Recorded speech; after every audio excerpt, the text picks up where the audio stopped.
నా కొడుక్కి నీకు ఇంకొక మాట కూడా చెప్పాను. నాకు మనవడు మనవరాలు కావాలి అని. నువ్వు నేను చెప్పిన ఈ మాట గురించే కదా ఆలోచించేది? తప్పు మాజీ కాకి. నువ్వు ఇలా ఆలోచిస్తే పప్పులో కాలేసినట్టే. నా కొడుకు ముందు నీ మీద ప్రేమ ఉన్నట్టు నటిస్తాను. నాది నటన అని నీకు తెలుసనుకో. తెలుసు అత్తయ్య గారు. తెలిస్తే మంచిదే, తెలియకపోతేనే మంచిది కాదు. ఒకవేళ నీకు తెలియలేదనుకో, కోడలుగా ఈ ఇంట్లోనే శాశ్వతంగా పాతుకుపోవాలి అనుకుంటావు. మనిద్దరి మధ్యలో ఒప్పందం ఫైనల్ ఉద్దేశమే ఓడిపోవాలని. ఆ దేవుడు గొప్పవాడు, నిన్ను ఉద్యోగం నుంచి తీసేశాడు. ఇప్పుడు నీకు ఉద్యోగం లేదు కాబట్టి స్టేషన్లో పనిచేసే అదనపు పని కూడా ఈ ఇంట్లోనే చెయ్యాలి.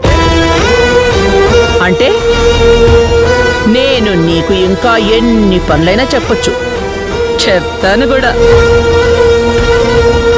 ఆవేశంలో జాబ్ మానేశావు, తర్వాత ఏంటి అని ఆలోచించకుండా. అవునులే, ఆలోచించాల్సిన అవసరం నీకే ఉంటుంది. తినడానికి ఉండడానికి ఈ మణమ్మ చూసుకుంటుందనే నమ్మకం నీకుంది కదా. తేరగా వస్తే తినాలి అని అనుకునే నీలాంటి వాళ్ళకి ఉద్యోగం ఉంటేనే ఊడితేనే, అంతేగా. నీకంటే అలాగూ ఈ కొంపలో గడిచిపోతుందనుకో.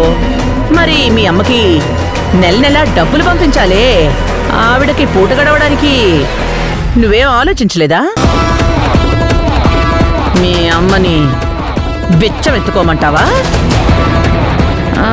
పోనీ అనాథాశ్రమం అడ్రస్ చెప్పమంటావా? మణిమ్మ గారు, అడ్డే పౌరుషం పొడుచుకొచ్చినట్టుంది. మీ అమ్మకి నువ్వు కాళ్ళకు గుచ్చుకునే ముళ్ళులా కనబడతావు. ఎందుకంటే నీ దగ్గర డబ్బులు లేవు కదా.